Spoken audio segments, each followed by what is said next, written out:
Maddie, honey, I'm your best friend. I love you to death, but I think you're crazy if you want to cheat on him.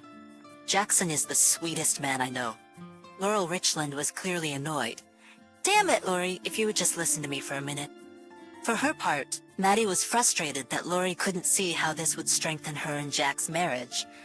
And the best part was that if her plan worked, Jack would be so happy and content that he wouldn't pressure her about having kids anymore. Madison Meridian didn't want kids, but her husband desperately did. It wouldn't be cheating, girlfriend, because he would know about it and he would be okay with it. He thinks you're attractive. Honey, I think you need therapy, but we're friends. If having sex with your husband is the price I have to pay to support you, well, I guess I can live with that.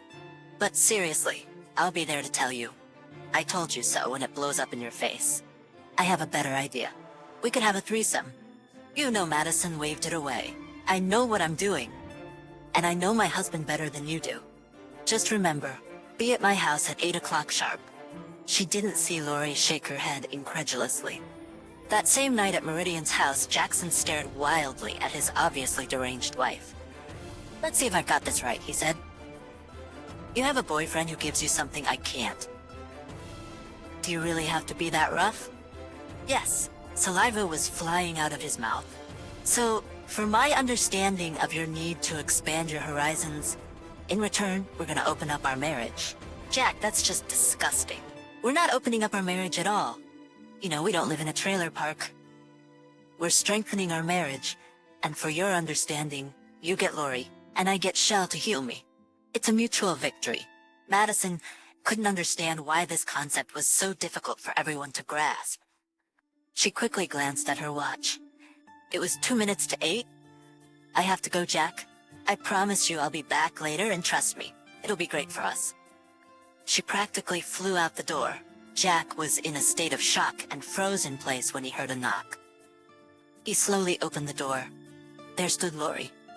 He started to say something, but Lori quickly raised her hand and walked past him. Damn, she really looks good, he thought. Don't say a word, Jack. Just listen to me. We can both agree that your wife should be institutionalized, but I have to tell you, she paused to take a deep breath and gather her wits. She slowly closed her eyes and let her dress fall to the floor, and there she stood, naked as the day she was born. Take off your pants, Jack, and lead me to the bedroom and I'll explain my position, she offered seductively.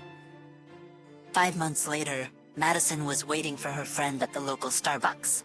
Lori was late again. When she arrived, Maddie had to admit that Lori had never looked better, even though she had put on a few pounds. I told you things would turn out for the best, Maddie said. I knew what I was talking about, so admit you were wrong. Just as Lori was about to respond, they were interrupted. Madison Meridian, you have been served, the older gentleman handed her a large envelope and left. She opened it. Divorce? He's divorcing me? Maddie began to breathe rapidly. She didn't immediately notice Lori standing next to her with a big smile on her face. Maddie, have I ever told you how much I want kids? Lori asked. You bitch! Maddie exclaimed. Oh no, that's not gonna happen. I'm going to fight you both with every penny I have. Oh, grow up, Maddie, Lori said. This is the 21st century. When it comes to divorce, no one gives a shit what you want. Lori floated out of the coffee shop as a sniffling Madison called Shell. Shell, he's divorcing me.